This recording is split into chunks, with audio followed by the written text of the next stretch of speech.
जो हमारा next script है वो है डीजी खान सीमेंट, और डीजी खान सीमेंट का जो हमने लास्ट एनालिसिस में भी बात की थी, लोगों की क्यूरीज में भी जवाब दिया था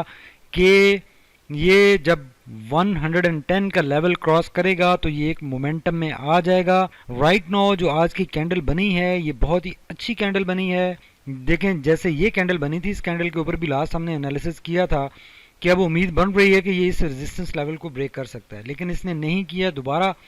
मार्केट में चूंकि ओवरऑल प्रेशर था तो ये भी कंसोलिडेशन में चला गया, स्विंग लो में चला गया। अब दोबारा ये वापस अप स्विंग में आया है और बड़े अच्छे मोमेंटम के साथ आया है। तो देखें जब भी ये अप स्विंग में आता है ये बड़ा अच्छा मोमेंटम दिखाता है, इसका मतलब इसमें पोटेंशियल मौजूद है, अलबत्ता सिचुएशन या एनवायरनमेंट इसको फैसिलिटेट नहीं कर रही। तो राइट नाउ चूंकि पूरा ओवरऑल सीमेंट सेक्टर ने काफ़ी कंसोलिडेट किया है लास्ट वीक में, और ये भी कंसोलिडेशन में ही था, लो स्विंग में था, तो अब सीमेंट सेक्टर में दोबारा पॉजिटिव मूवमेंट नज़र आ रही है। तो ये डीजी केसी में भी एक अच्छी मूवमेंट नज़र आई है आज, और ये अगर इसकी कल के सेशन में 112 के ऊपर क्लोजिंग हो जाती है तो ये एक अच्छे अपने मोमेंटम में आ जाएगा, और ये इसका जो चैनल बन रहा है तो इसका आसानी से ये 125 130 के लेवल तक ये पहुंच जाएगा, पहुंच सकता है, पोटेंशियल इसमें मौजूद है। तो इसमें एक मीडियम टर्म ट्रेड भी के लिए ज़रा पेशेंस भी दिखाया जा सकता है, और अलबत्ता अगर इस लेवल पे प्रॉफिट बुकिंग भी कर सकते हैं, क्योंकि अभी राइट नाउ जो कैंडल की कंडीशन है वो बुलिंजर बैंड के काफ़ी बाहर बॉडी है उसकी, और यहाँ पे अगेन ये थोड़ी सी रिट्रेसमेंट आ सकती है, नज़र आ सकती है ऊपर, क्योंकि यहाँ पे इसको दो रेजिस्टेंसेस का सामना है। एक डायनामिक रेजिस्टेंस है जो बोलिंजर बैंड की है जिसको इसने ब्रेक किया है आज, और उसकी वजह से यहाँ पे इसमें थोड़ी सी रिट्रेसमेंट बन सकती है, लेकिन इसमें मोमेंटम मौजूद रहेगा। रिट्रेसमेंट के बावजूद जो अगर छोटी सी रिट्रेसमेंट बोलिंजर बैंड की वजह से आती है तो इसमें मोमेंटम बरकरार रहेगा, और ये यहाँ से अप साइड पर निकलने की पोजीशन में मोमेंटम या कैपेसिटी इसमें रहेगी। तो आने वाले दिनों में ये इस एरिया में ऑपरेट कर सकता है। अगर ये इसकी क्लोजिंग अबव 112 होती है का ये प्रिसाइजली लेवल बनता है, इससे अगर ऊपर क्लोजिंग ये दे देता है तो ये आसानी से अगला जो इसका रेजिस्टेंस लेवल है 121 वाला उसको ब्रेक करेगा, और फिर इसका टारगेट 130 बन सकता है। अगर इसके वॉल्यूम्स की बात करें तो देखें वॉल्यूम्स आज बहुत अच्छे लगे हैं और काफ़ी अग्रेसिव वॉल्यूम थे,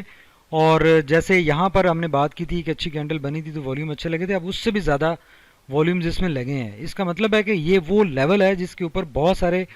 इन्वेस्टर्स वेट कर रहे हैं कि ये इस लेवल से ऊपर निकलेगा तो इसमें पॉसिबिलिटी बनेगी, और इसमें बाइंग प्रेशर आ रहा है जो कि वॉल्यूम हमें इंडिकेट कर रहे हैं। आरएसए को देखें तो आरएसए राइट नो 70 के मार्जिन से नीचे है, और इस एरिया में ये इतनी कंसोलिडेशन करने के बाद ये लेवल में पहले इससे ओवर हीटेड एरिया में ऑपरेट किया था, और उसके बाद 70 से जब नीचे आया तो काफ़ी अरसे से ये यहाँ पे कंसोलिडेट कर रहा है। अब अगेन ये 70 के एरिया की तरफ जा रहा है, जैसे यहाँ पर इसने 2 दफ़ा अप्रोच किया, तो अब बहुत लाइकली है कि इसको इस दफ़ा ये ब्रेक करने में सक्सेसफुल हो सकता है, चांसेस ज़्यादा हैं। और फिर इस तरह की एक हमें यहाँ पर इसकी मूवमेंट नज़र आ सकती है जिसमें ये एक अच्छी शॉर्ट सी छोटी सी बुलिश रैली चला सकता है। अगर मैगडी की बात करें तो ब्लू लाइन देखें, यहाँ से ये रेड लाइन से नीचे आई थी और काफ़ी अर्सा ये यहाँ पर कंसोलिडेशन फेज में स्विंग लो में ये रहा, हिस्टोग्राम नेगेटिव साइड पे रहे, और राइट नो बड़े शार्प एंगल के साथ ब्लू लाइन ने रेड लाइन की तरफ टर्न किया। तो अब इंडिकेशन यही है कि ये अब अप साइड पर कल के सेशन में हमें नज़र आएगी, और ये अब यहाँ पर इससे रेड लाइन से डिस्टेंस गेन करेगी, और हिस्टोग्राम भी पॉजिटिव साइड पे बनना शुरू हो जाएंगे कल के सेशन के बाद, बिकॉज आज देखें हिस्टोग्राम बहुत छोटा बना है नेगेटिव साइड पे। तो उम्मीद ये है कि इसमें वो जो बुलिश रैली जिसका हमें इंतज़ार था वो बुलिश रैली शायद आ रही है, या उसके साउंड वेव्स आना शुरू हो गई हैं और पॉसिबिलिटी बनती हुई नज़र आ रही है। तो इसमें जिन लोगों के पास एंट्री ऑलरेडी होल्डिंग है वो होल्डिंग रिकमेंडेड है, और वो अपना 121 के लेवल पे प्रॉफिट बुकिंग कर सकते हैं या 130 के लेवल पे प्रॉफिट बुकिंग कर सकते हैं। अगला जो हमारा स्क्रिप्ट है वो है PIBTL, और इसका one day candle chart, support levels और रेजिस्टेंस लेवल्स आपके सामने डिस्प्लेड हैं। इसने आज एक बड़ी स्ट्रॉन्ग रेजिस्टेंस लेवल को ब्रेक किया है, जो कि इसका रेजिस्टेंस लेवल 12.41 पे है, इसको इसने ब्रेक किया है और उसके ऊपर ही क्लोजिंग दी है। ये एक बहुत अच्छा साइन है, और ये भी 4-5 सेशन से इस रेजिस्टेंस को बार बार अप्रोच कर रहा था और ब्रेक नहीं कर पा रहा था, अलबत्ता आज इसने इसको ब्रेक किया है, इसके ऊपर क्लोजिंग दी है, और आने वाले दिनों में ये जो इसका नेक्स्ट रेजिस्टेंस लेवल है वो 13.16 पे है, इसको ब्रेक कर सकता है और 14 की टारगेट प्राइस इसमें हम रखकर चल सकते हैं, होल्डिंग कर सकते हैं, उस लेवल पे जाके प्रॉफिट बुकिंग कर सकते हैं। इसके वॉल्यूम्स देखें, वॉल्यूम्स भी आज 20 डीएमए लाइन से ऑलमोस्ट डबल हैं और अच्छे हैं। ये स्विंग लो में इसके वॉल्यूम्स कम रहे और ये अप साइड पर निकल चुके हैं और एक अच्छा पोटेंशियल और स्ट्रॉन्ग बुलिश रैली को ये सपोर्ट करते हुए नजर आ रहे हैं। अगर मैकडी की बात करें तो इसका मैकडी भी काफ़ी अरसे से over heat area, overbought area जो है उसके आसपास ही ऑपरेट कर रहा है। यहाँ पे इसने ये एक लॉन्ग स्विंग लो मारा है, उसके बाद दोबारा ये वापस उसी एरिया में आ गया है और आने वाले दिनों में भी इसी एरिया में हमें ऑपरेट करता हुआ नजर आ रहा है। तो इसका मतलब है कि इसमें ये जो बुलिश रैली है इसमें भी थोड़ा सा पोटेंशियल बन गया है, ये दोबारा इसी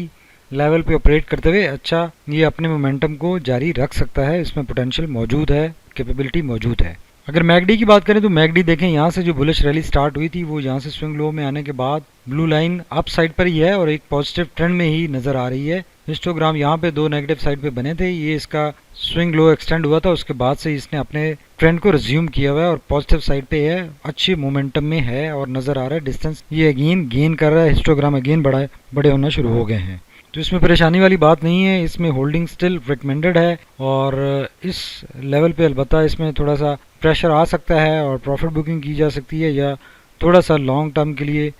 इसको 14 तक भी ये स्विंग हाई में अब जा सकता है, पॉसिबिलिटी इसमें बन रही है। जो हमारा नेक्स्ट स्क्रिप्ट है वो है Pakistan state oil. Pakistan state oil का लास्ट जो हमने एनालिसिस किया था वो हमने इस कैंडल के ऊपर, इस लेवल के ऊपर किया था और हमने ये ड्राइंग हमारे चार्ट की लास्ट हमारे एनालिसिस की है, उसमें हमने ये टारगेट दिया था कि इसका 182 का टारगेट रखा जा सकता है और ये अचीवेबल है और देखें ये उसी मोमेंटम के साथ इसने ये टारगेट अचीव किया। अलबत्ता उसके बाद इस एरिया में इसने काफ़ी कंसोलिडेशन दिखाई और हमारा जो लॉन्ग टर्म हमने टारगेट दिया था, जो मीडियम टर्म हमने कहा था कि मंथ और 2 मंथ्स में जो इसका टारगेट हो सकता है वो 215 का हो सकता है और वो देखें अब ये 215 का जो टारगेट है ये अब रियलिटी बनता हुआ नज़र आ रहा है, क्योंकि ऑयल सेक्टर एक मोमेंटम में आया है, नज़र आ रहा है और उसमें मूवमेंट बन रही है। तो इसमें भी देखें अब ये जो कल के सेशन की कैंडल थी वो एक अच्छी कैंडल थी, अलबत्ता आज थोड़ा सा इसमें एक प्रेशर हमें नज़र आया, सेलिंग यहाँ पे प्रॉफिट बुकिंग भी नज़र आई, कैंडल बोलिंजर बैंड के बाहर थी, उस वजह से भी थोड़ा सा सेलिंग प्रेशर आया और वो कुछ जो न्यूज़ हैं उस वजह से भी था। लेकिन सेक्टर वाइज मूवमेंट्स अभी भी हमें नज़र आएंगी और ये स्क्रिप्ट उस सेक्टर में से है जो कि अभी राइट नाउ थोड़े से मोमेंटम में नज़र आ रहा है और चलता हुआ नज़र आ रहा है। तो इसमें ये पॉसिबिलिटी अब बन रही है कि ये अपना ये टारगेट जो इसका 215 का ये अचीव कर लेगा। इसके वॉल्यूम्स देखें सेटिस्फैक्ट्री हैं, वॉल्यूम्स कोई इशू नहीं है, वॉल्यूम्स इसके ट्रेंड को सपोर्ट कर रहे हैं जो कि इसका अभी ग्रेजुअल ट्रेंड चल रहा है। आरएसआई अभी ओवर हीटेड एरिया से नीचे ऑपरेट कर रहा है और इसी एरिया में रहते हुए भी ये अपने ग्रेजुअल ट्रेंड को सपोर्ट कर सकता है। अलबत्ता इसमें अप साइड पे अगर ब्रेकआउट होता है तो वो भी पॉसिबिलिटी है, यहाँ पे चांस बन सकता है। मैकडी की बात करें तो मैकडी ब्लू लाइन एम्बेडेड ही चल रही है रेड लाइन के साथ और वो अपने छोटे छोटे स्विंग हाई और स्विंग लो